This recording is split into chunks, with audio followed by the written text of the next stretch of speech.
नमस्कार, स्वागत है आपका संसद टीवी पर। मैं हूं मनोज वर्मा और आप देख रहे हैं हमारा खास कार्यक्रम मुद्दा आपका। आज हम बात करेंगे बाढ़ और विश्व बैंक की एक रिपोर्ट की। दरअसल वैश्विक स्तर पे जिस तरह से बाढ़ का खतरा बढ़ा है, उसने दुनिया के कई देशों के सामने अजीबोगरीब स्थिति पैदा कर दी है। एक तरफ आर्थिक स्थिति का खतरा है, दूसरी तरफ जान माल की जो हानि है उसने भी कई सारे सवाल खड़े कर दिए हैं। कई ताकतवर देश बाढ़ की समस्या से जूझ रहे हैं। जहां तक भारत की बात की जाए तो भारत के भी कई राज्य हर साल बाढ़ से प्रभावित होते हैं। देश के कई राज्यों में इस समय मानसून दस्तक दे चुका है। बिहार और पूर्वोत्तर राज्य असम हर साल की तरह इस साल भी बाढ़ से प्रभावित हैं। देश में बाढ़ का सामना करने वाले कुल क्षेत्रफल 12% के आसपास है। बंगाल, उड़ीसा, आंध्र प्रदेश, केरल, असम, बिहार, गुजरात, उत्तर प्रदेश में बाढ़ का असर अधिक होता है। दुनिया भर में बाढ़ से होने वाली कुल मौतों में से 20% अकेले भारत में होती हैं। राष्ट्रीय बाढ़ आयोग ने देश में 4 करोड़ हेक्टेयर भूमि को बाढ़ प्रभावित क्षेत्र घोषित किया है। बाढ़ के कारण अरबों रुपए का नुकसान होता है और अर्थव्यवस्थाएं कमजोर होती हैं। यह मुद्दा आम आदमी के जीवन से जुड़ा है, रोजी रोटी से जुड़ा है और विकास से जुड़ा है। इसलिए भारत सहित दुनिया भर में बाढ़ की स्थिति और इससे संबंधित पहलुओं पर बात करेंगे। बात बाढ़ प्रबंधन और राष्ट्रीय जल नीति की भी करेंगे, साथ ही राष्ट्रीय आपदा प्रबंधन अधिनियम की भी बात करेंगे। इस कार्यक्रम में चर्चा करने के लिए खास मेहमान हमारे साथ जुड़े हुए हैं। School of planning and architecture के प्रोफेसर प्रफुल्ल पार्लेवार जी हमारे साथ जुड़े हुए हैं। प्रफुल्ल जी, आपका स्वागत है संसद टीवी पर। साथ ही हम बात करेंगे प्रोफेसर विनोद तारे जी से, जो प्रमुख हैं centre for Ganga river basin management and studies के। विनोद जी, आपका भी स्वागत है बहुत बहुत। और बात करेंगे टेरी की विशिष्ट फेलो आर रश्मि जी से। आपका भी स्वागत है बहुत बहुत इस कार्यक्रम में। सबसे पहले बात मैं आपसे करूंगा प्रफुल्ल जी, जो स्थिति उभर के सामने आ रही है पूरी दुनिया में, जो विश्व बैंक की रिपोर्ट है या कई और पत्रिकाओं की जो रिपोर्ट उभर के सामने आती है, संस्थाओं की रिपोर्ट सामने आती है, बात चाहे चीन की जाए, भारत की जाए, अमेरिका की जाए, ऐसे कई शक्तिशाली देश अर्थव्यवस्था के लिहाज से बाढ़ की समस्या से जूझ रहे हैं। आप कैसे देखते हैं, वजह क्या है पूरी दुनिया में जिस तरह से बाढ़ का खतरा बढ़ा है? देखिए, आज के तारीख में जो बाढ़ से खतरा पहुंच रहा है वो मेनली हमें पहुंच रहा है साउथ और साउथ ईस्ट एशिया। जी। अगर हम जापान, अमेरिका, यूरोप के देशों को देखें तो उन्होंने बहुत सारी बाढ़ प्रतिबंधक योजनाएं बनाई हुई है। साउथ एशिया और साउथ ईस्ट एशिया पर्टिकुलरली बाढ़ प्रतिबंधक योजनाओं में उतना आगे नहीं बढ़ पाया है जी। क्योंकि हमारी अर्बन प्लानिंग और वेस्टर्न और ईस्टर्न अर्बन प्लानिंग में बहुत सारा फर्क है। बाढ़ प्रतिबंधक अर्बन प्लानिंग करने के लिए सबसे पहले एक प्रकार का मास्टर प्लान इस तरीके का लगता है कि जिसमें लैंड यूज प्लानिंग में ही आप बाढ़ प्रतिबंधक चीज़ों को पहले कंसिडर करते हैं। ये बातें जब हम जापान में देखते हैं तो जापान जैसी कंट्री ऑलरेडी इस तरीके की सुविधाएं बना के रखी हुई है जी। कि डिजास्टर मैनेजमेंट में वो सबसे आगे है। और जब बाढ़ आता है तो उन्होंने इस तरीके का इंफ्रास्ट्रक्चर बनाया हुआ है कि मैक्सिमम बाढ़ का पानी आसानी से निकल जाए। जैसे टोक्यो का एग्जांपल हम लेते हैं तो टोक्यो में जो मेन रिंग रोड है जो सिटी सेंटर के अंदर से जाता है, उसके नीचे में पूरा बाढ़ प्रतिबंधक एक रिजर्वायर बनाया गया है जी। जिससे जब भी बाढ़ का पानी आएगा तो उससे निकल जाए। तो इस तरीके की एडवांस टेक्नोलॉजीज आज बहुत सारे देशों के पास नहीं है।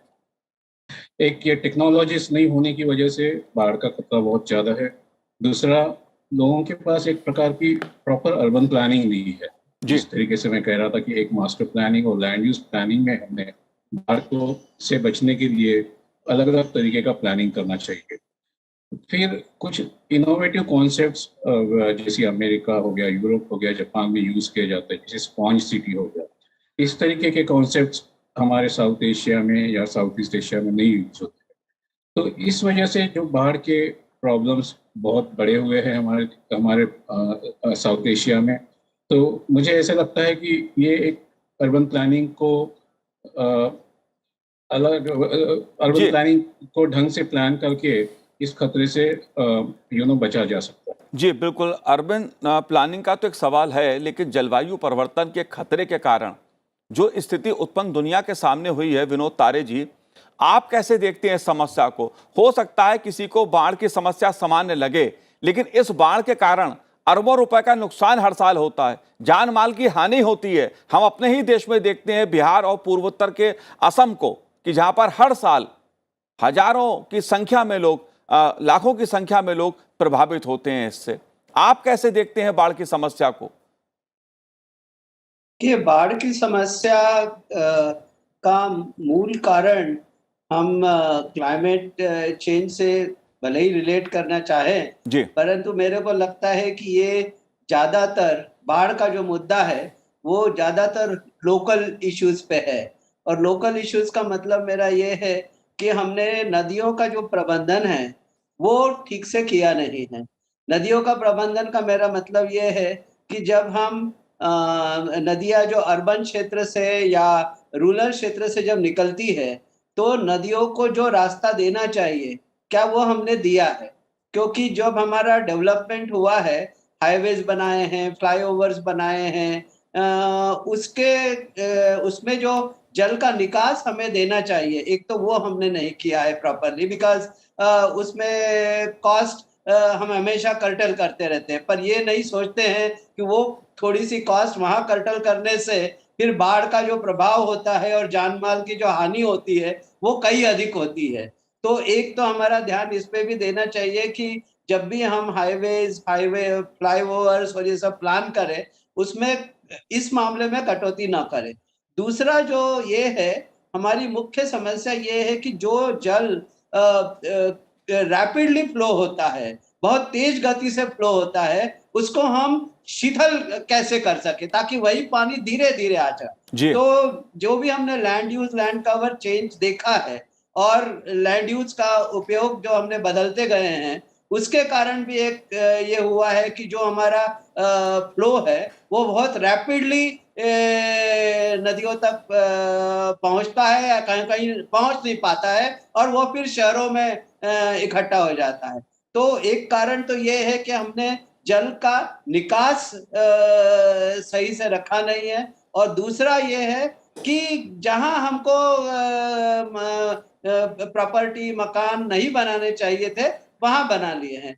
और तीसरा कारण ये है कि जो जल ग्रहण क्षेत्र है, उसमें जो हमने लैंड यूज़ और लैंड कवर को चेंज किया है, जी।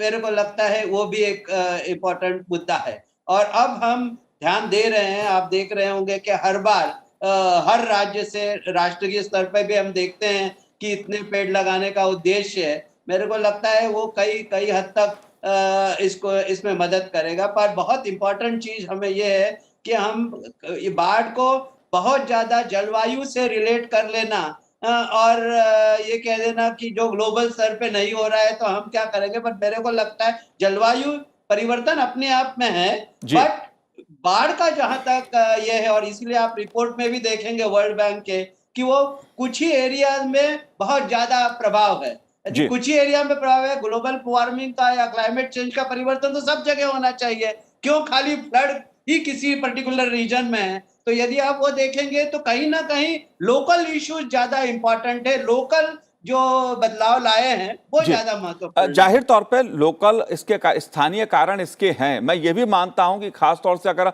अपने देश की हम बात करें तो यमुना अपने में एक बहुत बड़ा उदाहरण है। ऐसी तमाम नदियां हैं जिन पे जिस तरह से अतिक्रमण किया गया है, जिस तरह नदियों के रास्ते को रोका गया है विकास के नाम पर या कॉलोनी बसाने के नाम पर, रास्ते बदल दिए गए नदियों के, वो भी एक बहुत बड़ा खतरा है। लेकिन मैं एक चीज रश्मि जी जो समझना चाह रहा हूं कि अचानक देखने में आता है किसी दिन एक साथ बहुत अधिक बारिश हो जाती है, सामान्य से अधिक बारिश हो जाती है। खासतौर से मुंबई की बात करूं, चेन्नई की बात मैं अगर करूं, दुनिया के दूसरे शहरों की अगर मैं बात करूं, अधिक बारिश अचानक हो जा रही है। इसके पीछे वजह आप क्या देखते हैं? क्या यह भी एक बहुत बड़ा कारण बदलाव का है?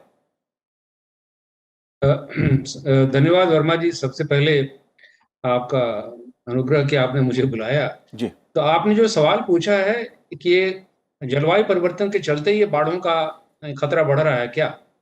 ये बिल्कुल पूरी तरह से सच नहीं है जैसा तारे साहब कह रहे थे, जी। लेकिन ये एक बहुत बड़ा एक आंशिक सच ज़रूर है। कि क्लाइमेट चेंज तो ग्लोबल लेवल पर हो ही रहा है और उससे हमारी क्लाइमेट वेरिएबिलिटी जो है वो इंटेंसिफाई हो रही है, वो बढ़ रही है। जी कभी स्ट्रॉन्ग हीट वेव्स हो जाएंगे, स्ट्रॉन्ग कोल्ड वेव्स आ जाएगा, हमारा जो प्रेसिपिटेशन है वो उसका पैटर्न खराब हो जाएगा, वो कभी बहुत ज्यादा बारिश हो जाएगी, कभी कम बारिश होगी। तो ये अवश्य हो रहा है और इसके चलते बाढ़ की जो समस्या है वो विकराल रूप धारण कर रही है। अब मुद्दा ये है कि बाढ़ की मुद्दा हमारे सामने तो पहले से भी रहा है और आज अब उसका खतरा और बढ़ रहा है इस क्लाइमेट चेंज के चलते। तो उसके जो निदान है और उसकी जो समस्या विकराल होती जा रही है, उसके पीछे सिर्फ जलवायु परिवर्तन ही नहीं है, जैसा तारे साहब कह रहे थे, मैं उनकी जी बात से सहमत हूँ। ये रिस्क जरूर हमारे इलाकों में बढ़ रहा है। जो साउथ ईस्ट एशियन कंट्रीज हैं, साउथ एशियन कंट्रीज हैं, जिनमें लोग गरीब हैं और लोगों की इनकम कैपेसिटी लो है, कैपेसिटी, तो उनकी जो क्लाइमेट का जो रिस्क होता है जी वो दो चीजों से होता है। एक तो एक्सपोजर टू हजार्ड, तो बाढ़ के का खतरा हम पर हमेशा विद्यमान रहा है, और दूसरी हमारी वल्नरेबिलिटी, हमारी सोशल और इकोनॉमिक कैपेसिटी कितनी है उसको जूझने की, वो दूसरा एक फैक्टर होता है। तो ज्यादातर साउथ एशियन कंट्रीज में, जैसा जिसमें हमारा देश शामिल है, जी लोगों की सोशल और इकोनॉमिक कैपेसिटी इससे लड़ने की कम है, इसलिए वो बाढ़ से ज्यादा आहत होते हैं और खतरे का इम्पैक्ट बढ़ जाता है। तो खतरा, हम इस खतरे से निदान का क्या है उपाय और उसको कैसे हम इसको कम करें खतरे को, इसके दो तीन रास्ते हैं, जैसा तारे जी साहब इंगित कर रहे थे। एक तो हमें अपना पूरा रिवर बेसिन मैनेजमेंट उसको ठीक करना होगा। और रिवर का जो पूरा बेसिन मैनेजमेंट है, वाटर उसमें कितना आ रहा है, कितना आएगा, कितना बढ़ेगा, कितना घटेगा, जी इसका पूरा आकलन हमारे पास होना चाहिए और उसके हिसाब से काम होना चाहिए। दूसरा, ज्यादातर राज्यों में हमें अर्ली वार्निंग सिग्नल नहीं है। जो हमारी जो गरीब तबके हैं और जो देहात के इलाके हैं, खासकर वहां ये अर्ली वार्निंग सिग्नल होना चाहिए, ताकि किस इलाके में बाढ़ आएगी, ज्यादा बढ़ेगी, कहाँ ज्यादा खतरा है, इसका पूरी जानकारी पहले से लोगों को होनी चाहिए और उसके हिसाब से इंफ्रास्ट्रक्चर बनाया जाना चाहिए। जी और तीसरी बात, हमारी जो अर्बन प्लानिंग है, बिल्कुल सही बात है कि हमारी अर्बन प्लानिंग गलत है। हम लो लाइंग एरियाज में हमने बिल्डिंग बनाने की, मकान बनाने की परमिशन दे रखी है और ये आगे हम आंख मूंद कर करते जा रहे हैं। इससे हमें बचना पड़ेगा। इसके लिए एक पूरे राष्ट्रीय स्तर पर इस पर बहस होनी चाहिए कि हमारी अर्बन प्लानिंग कैसे हो, ताकि हम देहात के इलाके में, अर्बन इलाके में और वैश्विक स्तर पर हम कैसे इससे जूझें। जी प्रफुल्ल जी, अगर अर्बन प्लानिंग की हम बात करते हैं तो जैसे आपने जापान का उदाहरण दिया, लेकिन अगर चीन की बात की जाए, चीन में भी हर साल बाढ़ आती है और काफ़ी वहाँ पर भी जान माल की हानि होती है। तो अर्बन प्लानिंग के हिसाब से अगर हम बात करें तो दुनिया के कई दूसरे शहर भी हैं जिन्होंने बहुत अच्छी प्लानिंग अपने देश में की है कि किस तरह से जो रिवर है, नदी है, उसका रास्ता छोड़ना है, पानी निकासी के लिए रास्ता छोड़ना है। ऐसे कुछ देशों का उदाहरण आप बता सकते हैं क्या? देखिए, मैं कुछ उदाहरण मैं बताता हूँ। जी कुछ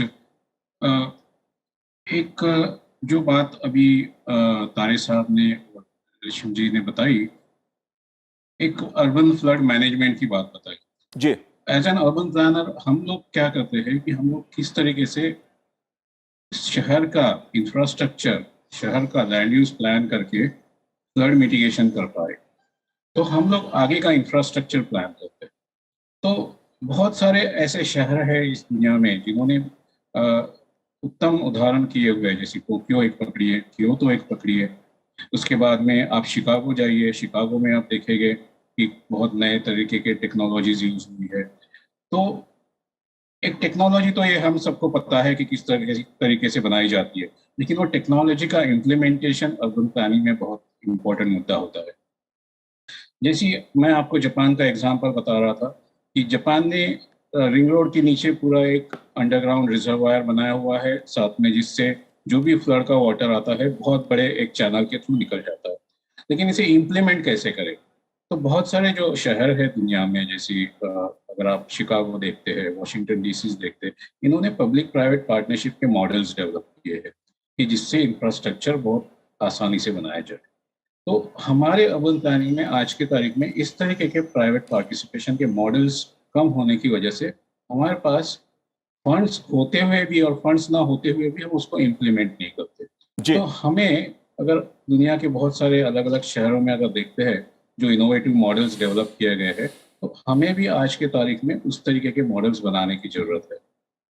जी बिल्कुल। जहां तक अगर इस विश्व बैंक की रिपोर्ट की मैं बात करूं तो दुनिया का लगभग हर चौथा इंसान बाढ़ के खतरे में है। एक चौथाई दुनिया पर बाढ़ का गंभीर खतरा मंडरा रहा है।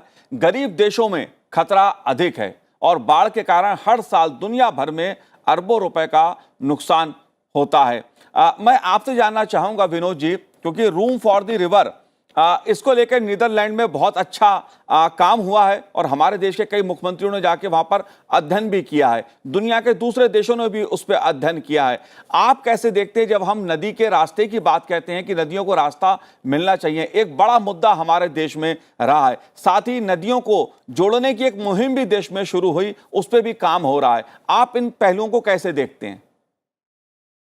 कि जब हम बाढ़ की बात करते हैं तो सिर्फ पानी की बात नहीं करनी चाहिए। जी पानी के साथ साथ गाद का भी बहाव होता है और बाढ़ का मुख्य कारण एक ये भी है कि हमने गाद का प्रबंधन भी साथ साथ में नहीं सोचा। पर्टिकुलरली आप यदि बिहार में देखेंगे जी तो बिहार में नदियां जो है वो कई जगह एलिवेटेड रिवर्स हो गई है। मतलब रिवर का जो स्तर है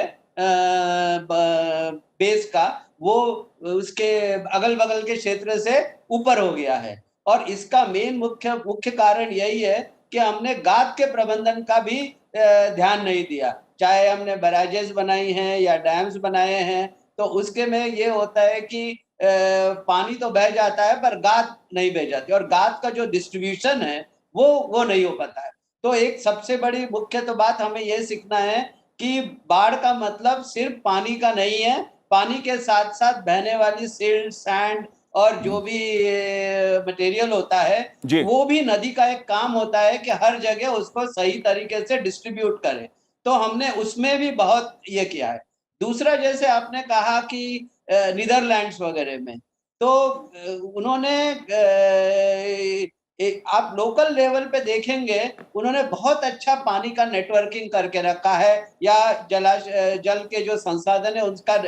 हमारे यहाँ पे भी बहुत जरूरी है। हम राष्ट्रीय स्तर पे तो नदियों को जोड़ने की बात कर रहे हैं, पर यदि हम हर शहर में देखें जी तो आप शहर में भी देखिए कि जितने भी हमारे जल के संसाधन हैं, उसको हमने डेवलपमेंट के नाम के, या जो भी अर्बन डेवलपमेंट हुआ है या रूरल डेवलपमेंट हुआ है, कहीं ना कहीं हमने उसको एक दूसरे से डिस्कनेक्ट कर दिया है। और हमारी कहीं ये योजना नहीं रही है कि इन सबको लोकल स्तर पे कैसे कनेक्ट कर दे। और उससे दो फायदे होंगे। पहले तो फ्लड का पानी भी हम एक दूसरे से सब जगह डिस्ट्रीब्यूट कर सकते हैं, और दूसरा जो है उससे हमें 12 ही महीने पानी मिल भी सकता है। जी तो दो चीज मैं बताऊंगा कि आप राष्ट्रीय स्तर पे लिंकिंग की बात सही है, बट स्थानीय स्तर पे हमारे जितने भी जलाशय हैं, पर्टिकुलरली अर्बन सेंटर में, जी धीरे धीरे हमने उनको बिल्कुल या तो कूड़े के ढेर में परिवर्तित कर दिया है। तो आवश्यक है कि हम जितने भी स्थानीय स्तर पे शहरों में जलाशय हैं और जो हमारे ड्रेन से कनेक्टिंग नेटवर्क है, उसको फिर से रिस्टैब्लिश करें। और कहीं हुआ तो फिर टेक्नोलॉजी का भी इस्तेमाल करना पड़ेगा।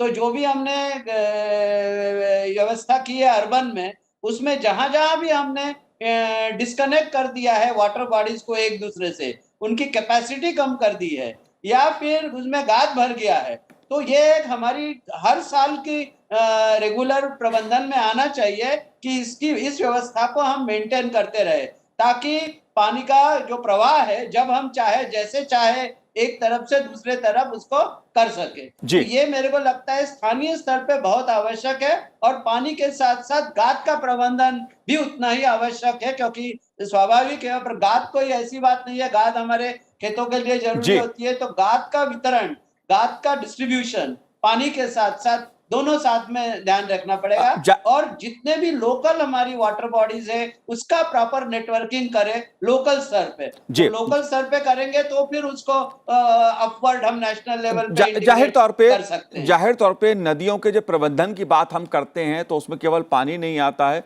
जो भी उससे पहले पहलू जुड़े हुए हैं वो सभी उन पे केंद्रित किया जाता है। रश्मि जी, मैं आपसे एक बात जानना चाहता हूं। जो देश गरीब हैं, खास तौर से अगर बात की जाए, वहां बाढ़ का खतरा अधिक देखने में आ रहा है और विस्थापन की एक समस्या पूरी दुनिया में, बाढ़ एक बहुत बड़ा कारण विस्थापन का बन रही है। इसको आप कैसे देखते हैं, दोनों पहलुओं को? जी, बाढ़ के चलते काफी बड़ी संख्या में लोग अपने घरों को छोड़ करके, अपने रिहायशी इलाकों को छोड़ करके उन्हें ऊंची जगहों पर या कहीं और जाना पड़ता है और इसमें जान माल का नुकसान है, सबकी ऊर्जा, सबके समय और इसमें बड़ी ट्रेजेडी भी होती है। तो इसमें कोई शक नहीं है कि इसका हम एक तो बाढ़ को रोकने का की समस्या कि बाढ़ का जल का जो प्रवाह है उसको उसको शिथिल किया जाए, उसको कम किया जाए, वो एक समस्या है। जी। दूसरी समस्या है कि हमें जो लोग हैं उनकी वल्नरेबिलिटी को कम किया जाए और उनकी इस बाढ़ से बचने की कैपेसिटी को उसको एनहांस बढ़ाया जाए। तो इसका एक आसान तरीका मुझे यही समझ में आता है जो मैं जिसका ज़िक्र पहले कर रहा था कि हमें देहात के इलाके में खासकर और शहरों में भी लागू होता है ये, अर्ली वार्निंग सिस्टम बना रहना चाहिए कि अब आजकल का जो इंफ्रास्ट्रक्चर बन गया है, जो अभी हमारी इस सिटीज़ का जो हैबिटेशन सिस्टम है और देहात का की जो स्थिति है, उसको देखते हुए पानी कितनी तेज़ी से कहाँ तक जाएगा, जलस्तर कहाँ तक बढ़ेगा और कौन-कौन से लोग और कौन-कौन से गाँव प्रभावित होंगे, इसकी जानकारी लोगों को कम से कम 10 घंटे, 20 घंटे पहले मिलनी चाहिए। और इसकी ये जो अर्ली वार्निंग सिग्नल है, ये हर जगह, हर जिले में, हर तालुके में ये इसकी व्यवस्था होनी चाहिए। ये विज्ञान का काम है और हमारे पास इसके लिए तकनीक उपलब्ध है। हमारा मेटेरोलॉजिकल जो डिपार्टमेंट है, वो भी लेकिन वो बड़े स्तर पर करता है, लेकिन वो अभी जो सब नेशनल और जो लोकल इकाइयाँ हैं, उन पर ये तकनीक नहीं पहुँची है। जी। इसलिए राज्यों को इसकी व्यवस्था करनी है। जी। दूसरी बात मैं ये जो कहना चाहता था कि हमारी इकोनॉमिक प्लानिंग की जो व्यवस्था है उसमें दोष ज़रूर है। अब देखिए जितनी नदियाँ हैं, नदियों का जो रिवर ज़ोन है, रिवर ज़ोन के अंदर में हमने शहरों को और मकानों के बनाने की परमिशन दे रखी है। ये कैसे हुआ है? जी। अब जो रिवर ज़ोनिंग रेगुलेशन है, आज तक कोई भी राज्य सरकार उसको मानने को तैयार नहीं होती है, क्योंकि उसमें पॉलिटिकल मुद्दे हैं, सोशल मुद्दे हैं, इकोनॉमिक मुद्दे तो हैं ही। तो लेकिन हमें इस नैरो माइंडेडनेस से, इस पॉलिटिकल माइंडेडनेस से उठना चाहिए और इस बात को स्वीकार करना चाहिए कि रिवर ज़ोनिंग रेगुलेशन एक ऐसी व्यवस्था है, जैसे हम कोस्टल ज़ोनिंग रेगुलेशन की व्यवस्था हमने कर रखी है, कोस्टल इलाकों में। अभी ठीक से वो लागू वहाँ भी नहीं हुआ है, लेकिन रिवर ज़ोनिंग रेगुलेशन की व्यवस्था है ही नहीं और जब मंत्रालय ने इसके लिए जब पहल उठाई, उसका बहुत जोरदार विरोध हुआ। जी। क्योंकि इसमें लोगों की इसमें कई तरह के मुद्दे इन्वॉल्व हैं। लेकिन रिवर ज़ोनिंग रेगुलेशन एक बहुत आवश्यक मुद्दा है, जिसको बिना हल किए हुए हम खासकर अर्बन इलाकों में और दूर-दराज के इलाकों में बाढ़ की समस्या को हल नहीं कर पाए। विनोद जी, एक बड़ा मुद्दा ये कहा जाता है, खासतौर से अगर बात मैं एक रिपोर्ट की करूं तो उसके अनुसार भारत जो है वो 3 तरफ से समुद्र से घिरा हुआ है और जिस तरह से समुद्र का जल स्तर बढ़ रहा है और ऐसे में बाढ़ का बढ़ता खतरा, ये कितना संवेदनशील है भविष्य की दृष्टि से देश के लिए? ये सवाल आपने मुझसे पूछा? नहीं, विनोद जी, मैं आपसे जानना चाहता हूं इस बात को। देखिए ये बात तो सही है, बट मैं उसका मेन मुद्दा ये भी देखना चाहूंगा। जैसे आप बंगाल में जाइए, जी। बंगाल में बहुत सारी जमीन जो है वो अब समुद्र के नीचे आ गई है। कई गांव, कई स्क्वायर किलोमीटर एरिया जो है हमारा ये हुआ है और उसका मुख्य कारण ये है कि जो गाद हमारी नदियों से वहां तक जाती है वो पहुंच नहीं पाती है। तो इसका प्रबंधन हमें अवश्य करना है। अब समुद्र तल समुद्र का जो स्तर है वो बढ़ा है और उसके कारण ये समस्या आ रही है। मेरे को नहीं लगता है अभी हमारे पास कोई बिल्कुल प्रामाणिक तथ्य है, पर जो और यदि वो है भी तो शायद ही हम उसके लिए कुछ कर सकते हैं। यदि हम कर सकते हैं तो हम अपने अर्बन सेंटर्स में क्या करना चाहिए, जो शहर है, जो समुद्र के किनारे पर शहर है। तो मुख्य मुद्दा वही है कि यदि हम निकासी को रोक देंगे तो निकासी को ये करना वैसे के वैसे ही रखना जितना चाहिए उतना। और दूसरा जैसे ये है कि जब खाली जगह होती है तो हम सोचते हैं कि ये जगह हम ऑक्यूपाई कर सकते हैं, जरूर जब खाली होती है तब उसका इस्तेमाल करना चाहिए, बट लोगों को ये समझना चाहिए कि जब इसकी आवश्यकता होगी तो ये जगह हमको खाली करने के लिए रेडी होना चाहिए। जाहिर सी बात है, ये व्यवस्था हमारे प्लानिंग में नहीं है। जाहिर हम हर साल जब भी बारिश का मौसम आता है तो उसके पहले एक वार्निंग देना शुरू करें लोगों को वहां से। ये जब हम तभी करते हैं जब बाढ़ का खतरा होता है। सर सरकार, यदि हम ये प्लान योजनाबद्ध तरीके से विनोद जी करें तो शायद दोनों ही हम ये ठीक है, ये ठीक है, सरकार की जिम्मेदारी होती है, वो योजना भी बनाती है, जल प्रबंधन के लिए तमाम तरह की योजनाएं भी सरकार ने बनाई हैं, लेकिन कुछ जो जिम्मेदारी है वो आम नागरिक की भी होती है। जब हमें पता होता है कि नदी का रास्ता नहीं रोकना है तो क्यों अपने मकानों का निर्माण नदी के तट पे जाके करते हैं या नदी के आसपास कॉलोनियां बसाते हैं? इसको भी तो आम नागरिक को भी तो सोचना पड़ेगा इस विषय को। प्रफुल्ल जी, आखिरी सवाल मैं आपसे लेना चाहूंगा बहुत संक्षेप में। अर्बन प्लानिंग की दृष्टि से सबसे पहला काम पूरे देश में क्या होना चाहिए, क्योंकि यह समस्या किसी एक राज्य की नहीं है, पूरे राष्ट्र की है और अब यह समस्या वैश्विक हो रही है। आज की तारीख में अर्बन प्लानिंग की दृष्टि से हमें एक महत्वपूर्ण योजनाएं चाहिए कि हमें इंफ्रास्ट्रक्चर, फ्लड प्रोन इंफ्रास्ट्रक्चर बनाने की बहुत जरूरी योजनाएं चाहिए, जिससे हम ना ही हम जिस तरीके से रास्ते बना रहे हैं उसी तरीके से हम हमारे ड्रेनेज सिस्टम्स, हमारे अंडरग्राउंड फ्लड मिटिगेशन सिस्टम्स बना सके। जैसे बाहर देशों में इस तरीके की टेक्नोलॉजी से ही बाढ़ से बचने का उपाय किया गया है जी। तो एक तरीके से एडवांस टेक्नोलॉजी से इंफ्रास्ट्रक्चर बनाना जरूरी है।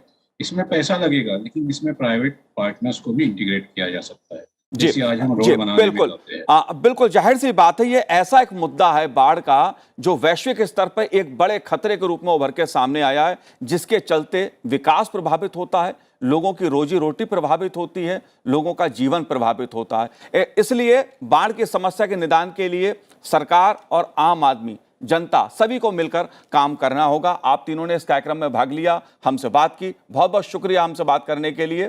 तो आज हमारे इस कार्यक्रम में इतना ही, मुझे दीजिए आज्ञा, नमस्कार।